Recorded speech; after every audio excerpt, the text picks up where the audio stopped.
Welcome back to segment 3. Archbishop Paul Schultes, what a gifted man. Oh, you're not kidding. And from the mid-'80s. That's right, that's right. That's well, wonderful. we're really lucky to have him in our community and so forth. And that's great research. Okay, our last segment of the show, I said at the beginning, this is an election year and politics and acrimony dynamics that go on. Let's talk a little bit about this question about church and politics and involvement of the faithful.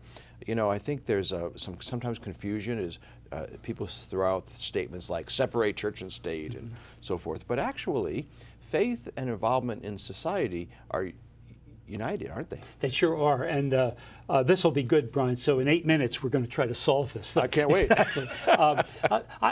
I would say that the bedrock is to say that our faith is personal, but not private.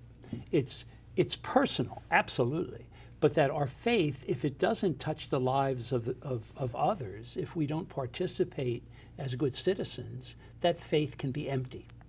Now, the tricky thing is, how do we do that in a way that doesn't collapse into a lack of civility or into trying to be untrue to our faith or to try to impose something on others? So there's some trickiness in how to be a good citizen as someone, a person of faith and reason.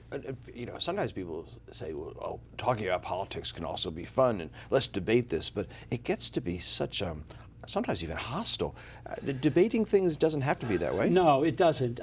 You know, well, next month it'll be 2 years that on the Feast of St. Joseph, Pope Francis issued an apostolic exhortation, and it was a beautiful exhortation on rejoice and be glad. Okay. And in that process, he talked about public life, and he said that it's very important for us to make sure that our faith informs our public life. We should not be ashamed of our faith. He talks about how we should be passionate and clear on the defense of the child in the womb.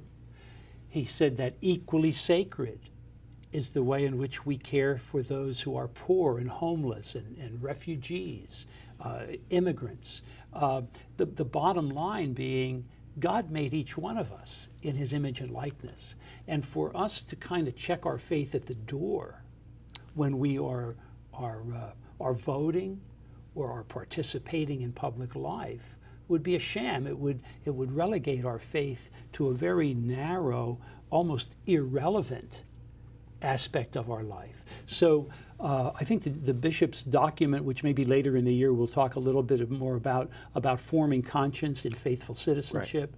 Right. There's a new introductory note, a letter that is worth reading. The document itself will remain the same, but there's an introductory note that makes it fresh and alive. Is the basic is the basic premise there that we should be preparing ourselves, not just responding to society issues? We prepare ourselves in our conscience. I think you're absolutely right, and in fact, our preparation should be ongoing. Okay. And the preparation involves education, it involves prayer, and anyone who says, well, I already have made up my decisions, I've already decided what I'm going to do, will sell their faith short, because conversion means that we don't check passion at the door if we feel strongly about something that's well grounded in our church teaching. Now, if it's not well grounded in church teaching, then our passion is misdirected. Yeah. But if we feel passionate about something, we shouldn't give that up. But we need to be able to deepen it by the manner in which we look in a broad way at all aspects of our church teachings. But they all get down to issues related to human dignity and not just how am I going to benefit by this particular election. And I think you alluded to it earlier, I think civility is something that many have said is lacking right now in our public discourse. Well, there's the new initiative going on called focuses right on civility. You want to talk about that? Yeah, what's it? Civilize It? Civilize It. Civilize That's right. It. I like it, and there's resources that went to parishes. Yeah, that's right.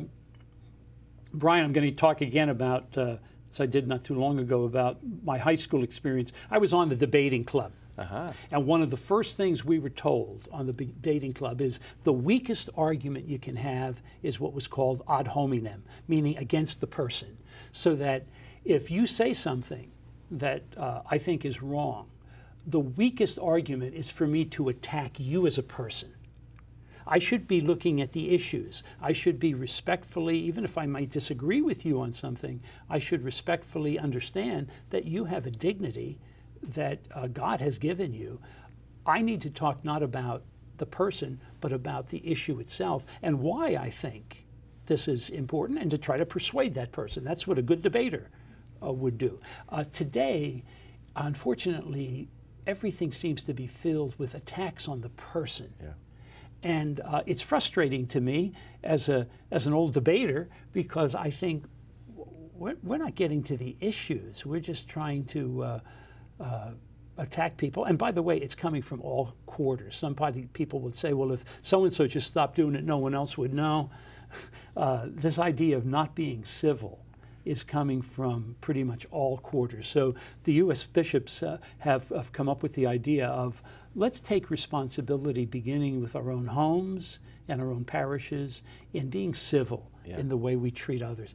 It kind of continues what Catholic Charities did last year with Be Golden. Be Golden, that's right. Do you remember that initiative? That's right. Do unto others what you would have to do unto you. That's right. Exactly. That's right. Exactly. You know, now, just to, our viewers will appreciate if they're watching the show carefully. In the first segment, you told us your formation for priesthood began with studying Scripture for Lent, the Gospels, and now we're learning debating. So don't tangle with you over Scripture or debates. Here we go. I got this. No, I didn't say I was a good debater. Okay.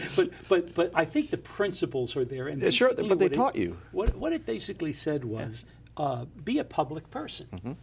You know, and I think people can sell themselves short. I remember reading, studying Catholic social teaching, and one of the things that was said is if God gave you the ability to lead, you may be called to public service, to public life, to run in an election for something. And that's not just something that I'm going to do because I have an ego, but it's something that God is calling us to do for the sake of the common good, for the sake of the community. Sure. Catholic Charities, as you know, has provided packets to all of our parishes about these materials. I suspect this topic will become a repeated conversation in the coming months for us, because I know that when an election year happens, people pay even more attention. Obviously, our consciences need to be attentive all the time, but elections make us particularly aware of the issues going on out there. So we thank you for introducing this, and let's look for other opportunities this year to talk more about some of these themes. Absolutely, I would welcome them. That would be terrific. Yeah. Well, thank you, viewers, for tuning in to the February edition of Conversation with Archbishop Kurtz. We'll be back next month with a new show, and we thank you for tuning in.